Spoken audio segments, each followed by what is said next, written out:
मनीष नाम का एक लड़का 5वीं कक्षा में पढ़ता था। उसके पापा का किसी दूसरे शहर में ट्रांसफर हो जाता है, जिसकी वजह से उसे दूसरे स्कूल में एडमिशन लेना पड़ता है। मनीष का अपने स्कूल में पहला दिन था और क्लास में सभी बच्चे आपस में बातें कर रहे थे। तभी उनकी क्लास टीचर वंदना मैडम वहां आ जाती है, जिसे देखकर सभी बच्चे चुप हो जाते हैं। तभी वंदना मैडम मनीष को देखती है और उससे पूछती है, लगता है तुम क्लास में नए आए हो। क्या नाम है तुम्हारा? जी मैडम, मनीष। अच्छा बच्चों, कल जो मैंने तुम्हें काम करने के लिए दिया था, तुम सब वो काम करके लाए हो? सभी बच्चे डरते हुए मैडम से कहते हैं, जी मैडम। ठीक है, अब सभी बच्चे अपनी अपनी कॉपी लाकर मुझे दिखाओ।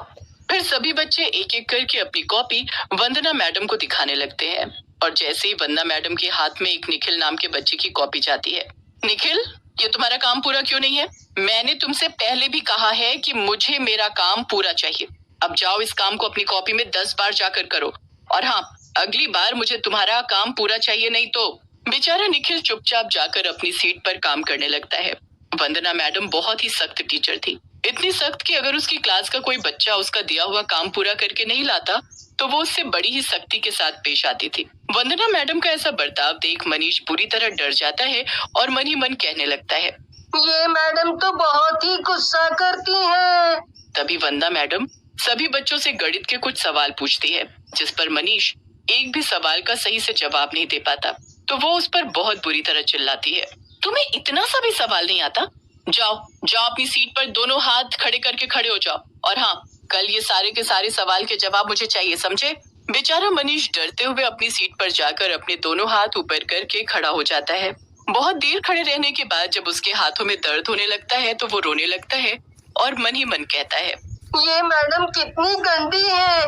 मेरा पहले वाला स्कूल ही अच्छा था, वहाँ की मैडम भी बहुत अच्छी थी। कुछ देर बाद ही स्कूल की छुट्टी हो जाती है तो मनीष अपने हाथों को नीचे कर लेता है। बहुत देर तक खड़े रहने से उसके हाथों में बहुत दर्द हो रहा था, जिसकी वजह से वो रो रहा था। तभी निखिल मनीष के पास आता है और उसे चुप कराते हुए कहता है, मनीष, ये मैडम ऐसी ही है, ये सबको इसी तरह डांटती है। और तो और, अगर कोई भी बच्चा काम पूरा करके नहीं लाता तो उसे मारती भी है और कमरे में बंद भी कर देती है। क्लास के बच्चों से वंदना मैडम के बारे में सुनकर मनीष का डर के मारे बुरा हाल हो रहा था। स्कूल की छुट्टी हो चुकी थी और मनीष और सभी बच्चे अपने अपने घर चले जाते हैं। और मनीष के घर आते ही जब उसकी मम्मी उसे उदास देखती है, क्या बात है मनीष, तुम इतने उदास क्यों हो? मम्मी, कल मैं स्कूल नहीं जाऊंगा।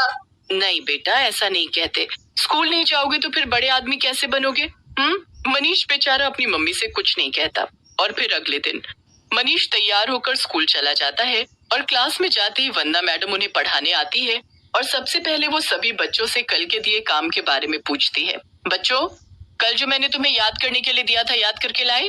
सभी बच्चे डरते हुए वंदना मैडम से कहते हैं, जी मैडम। वंदना मैडम एक एक करके सभी बच्चों से सुनने लगती है। तभी एक बच्चा मैडम को सुना नहीं पाता, जिस पर वंदना मैडम बहुत गुस्सा होती है और उसके हाथ पर छड़ी से मारती है, जिस पर वो बच्चा दर्द से रोने लगता है। मैडम मुझे मत मारो, मेरे हाथ में बहुत दर्द हो रहा है। दर्द हो रहा है? जब मैंने तुम्हें याद करके लाने के लिए कहा था तो फिर तुम याद करके क्यों नहीं लाए? तुम्हें पता है ना, मुझे मेरी क्लास में कोई भी नालायक बच्चा नहीं चाहिए। और मेरी बात ना मानने का क्या नतीजा होता है? हाँ, वो बच्चा दर्द से रोता रह जाता है, पर वंदना मैडम उसे बहुत मारती है। तभी वो मनीष को अपने पास बुलाकर उसे कल दिए जाने वाले प्रश्न सुनाने के लिए कहती है। मनीष, कल जो मैंने तुम्हें प्रश्न याद करने के लिए दिए थे, सुनाओ। मनीष कल पूरे दिन मैडम के डर की वजह से याद नहीं कर पाता है। वो मैडम। वो क्या? मेरे कहने के बावजूद भी तुम याद करके नहीं आए? हाँ, मैं अभी तुम्हें बताती हूँ मेरी बात ना मानने का क्या हाल होता है। फिर वंदना मैडम जोर से मनीष को 2 थप्पड़ लगाती है। आज तो मैं तुम्हें ऐसी सजा दूंगी कि तुम फिर कभी कुछ भी नहीं भूल पाओगे। वंदना मैडम गुस्से में मनीष को स्टोर रूम में ले जाकर बंद कर देती। बेचारा रोता हुआ वंदना मैडम से कहता रह जाता है, पर वंदना मैडम को उस पर जरा भी दया नहीं आती।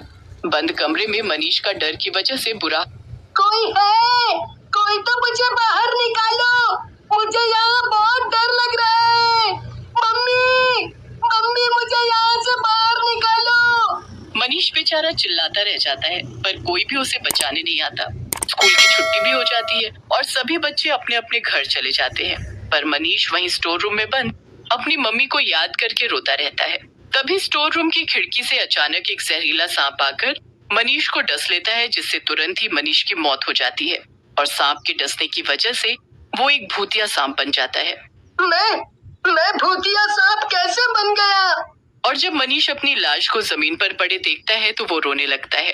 नहीं नहीं, मैं नहीं मर सकता, मैं भूतिया सांप नहीं बन सकता, मैं तो मनीष हूँ। इस वंदना मैडम की वजह से आज मेरी मौत हो गई और मैं एक भूतिया सांप बन गया। अब मैं वंदना मैडम को नहीं छोड़ूंगा। उसने ना जाने कितने मासूम बच्चों को तकलीफ पहुंचाई है। अब उसे उसके किए की सजा मिलेगी। रात बहुत हो चुकी थी। वो भूतिया सांप वहाँ से गायब हो जाता है और फिर कुछ दिन बाद क्लास में वंदना मैडम बच्चों को पढ़ा रही होती है। तभी एक बच्चा उसे ठीक से स्पेलिंग नहीं सुना पाता, तो वो उस बच्चे पर बहुत गुस्सा होती है और उसे मारने के लिए एक छड़ी उठाती है। तो वो छड़ी एक भूतिया सांप बन जाती है, जिसे देखकर वो बुरी तरह डर जाती है और वो छड़ी को दूर फेंक देती है और चिल्लाने लगती है, भूतिया सांप, भूतिया सांप, बचाओ, सांप, सांप। वंदना मैडम की आवाज से दूसरी क्लास के टीचर वहां आ जाते हैं और वो भूतिया सांप गायब हो जाता है। कहाँ है भूतिया सांप? यहाँ तो कोई भूतिया सांप नहीं है। वंदना मैडम यहाँ वहाँ देखती है पर उसे वहाँ कोई सांप नजर नहीं आता। अभी अभी मेरे हाथ में तो सांप था, फिर कैसे? वंदना मैडम को कुछ समझ नहीं आ रहा था।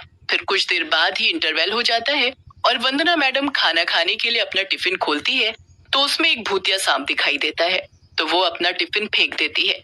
सांप, सांप, भूतिया सांप। वंदना मैडम उस भूतिया सांप को देखकर इतनी बुरी तरह डर जाती है कि उसे हर जगह भूतिया सांप ही नजर आता है, लेकिन किसी भी बच्चे को कोई सांप नजर नहीं आता।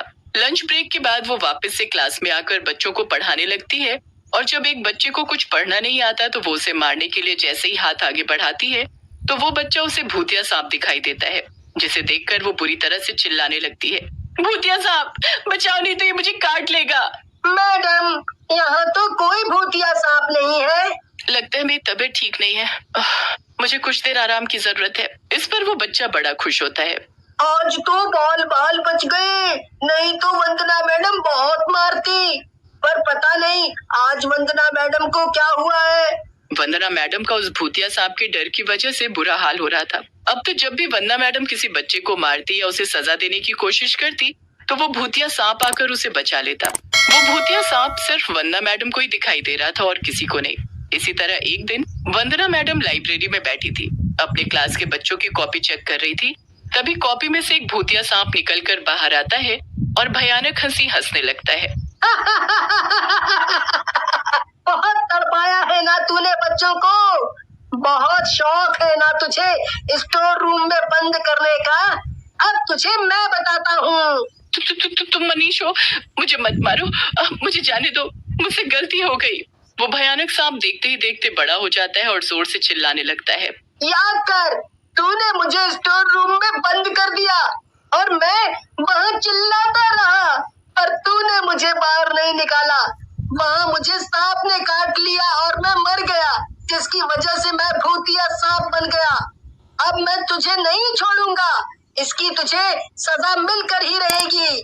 फिर जैसे वो भूतिया सांप वंदना मैडम को डसने जाता है तभी वहाँ वंदना मैडम की आवाज सुनकर स्कूल के सारे टीचर आ जाते हैं। वो वंदना मैडम और उस भूतिया सांप की बात सुन लेते हैं। मनीष, छोड़ दो उसे बेटा। हम जानते हैं कि तुम्हारे साथ वंदना मैडम ने जो किया वो बहुत गलत किया, पर इसकी सजा इन्हें कानून देगा। छोड़ दो बेटा, छोड़ दो। फिर सभी टीचर वंदना मैडम को पुलिस के हवाले कर देते हैं, जिससे मनीष की आत्मा को शांति मिल जाती है और वो वहाँ से गायब हो जाता है।